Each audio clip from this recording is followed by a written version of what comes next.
right, so we all know what's going on in the banking system. We all know what's going on in the government as well. And I figured, you know what, we see and watch this little show going on. It's like, what is the horse's mouth saying? Like, the guy who's actually running things, at least in the finances sector, what does he say? So here's Jamie Dimon. This one's, I believe it's over a week old. And I personally believe he is the one that tells Powell what to do. That is my personal belief. I have no evidence to it, but that's what I believe.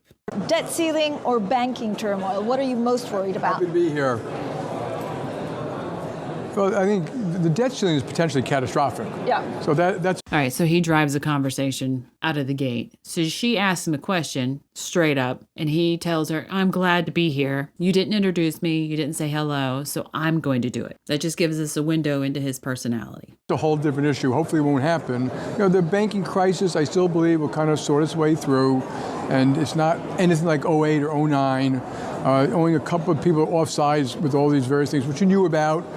So hopefully, you know, it's getting near the tail end of that. But if you're... So as he explains this, two separate issues, he separated them, and he's giving them a small circle when it comes to the banking. He's literally, if you watch his hands, he's put them in a very small group. Now, I should say that if you look at a particular group of people as insignificant, even though they outnumber you 10 to 1, you will put them in a small group. So he's got this banking sector, and it would appear that he has the mindset that the regional banks, the smaller banks, are insignificant, even though there's many, many of them, and he's put them in a little tiny spot. And the words that he used says, and his body sings with him, that it'll just work itself out. Like, it doesn't matter if they make it or if they disappear. It is insignificant to him. Janet Yellen right now, what would you do differently? I don't know. I think we need to finish the bank crisis. I think we've had uncertain policy on mergers, this First Horizon deal. I think we have to assume there'll be a little bit more. So, you know, whatever the FDIC, the OCC, the Federal Reserve, you know, whatever they need to do to make it better, they should do.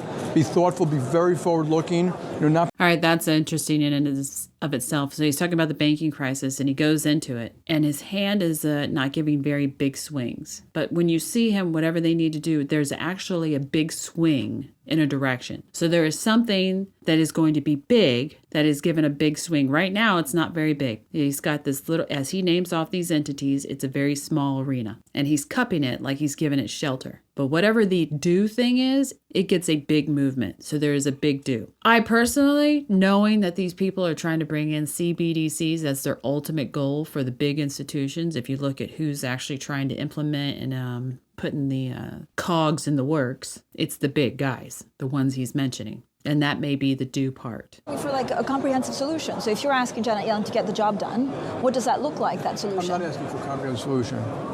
Why not? Just be prepared for problems. We don't need a comprehensive solution.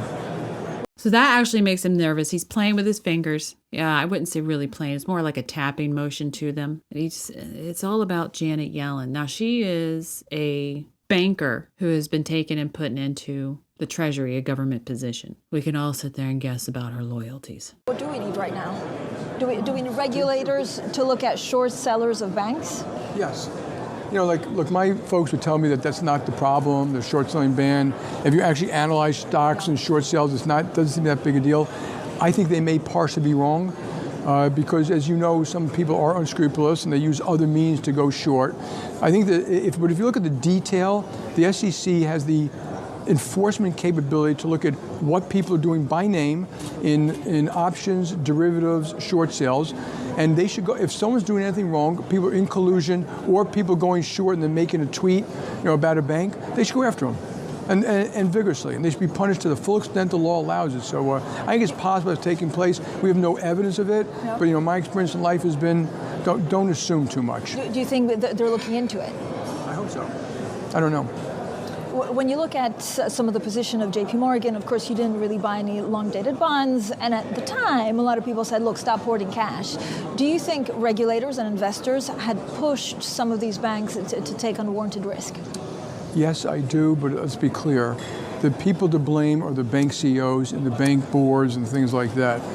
Having said that, I think there's be a humility on the part of regulators That's an interesting move on the part of regulators. He motions towards himself. Oh, Lordy, there need to be more regulations. FEC needs to be able to get in there. And then you see him motion himself. That tells you everything you need to know. How worried are you about the debt ceiling? So Donald Trump yesterday in a town hall with CNN, A, did not seem too worried, and 2, actually told Republicans to stick to their guns. Well, one more thing he doesn't know very much about. Let me put it in 2 categories. One is actual default. That is potentially catastrophic. And you can go through a million ways, but anyone knows that's potentially catastrophic. And I don't think it's going to happen because it gets catastrophic. And the closer you get to it, you will have panic. And so the closer you get, you have markets get volatile, maybe the stock market go down, the treasury markets will have their own problems. It's amazing you already have certain T-bills trading at 3% and right next to them 5%. This is not good. And people should remember the American financial system is the foundation to the global economic system. And so you got treasury bills, and he's put them in a fist, the 3% ones. They're 3-something. And then he's got the 5%, and they're 5-something. And he touches the 3% and then goes up with an open hand. So imagine that 3% is a rock, okay? And the open hand is an elevator who has just launched off of that 3% rock. If you like it, please share and subscribe. Thanks for watching.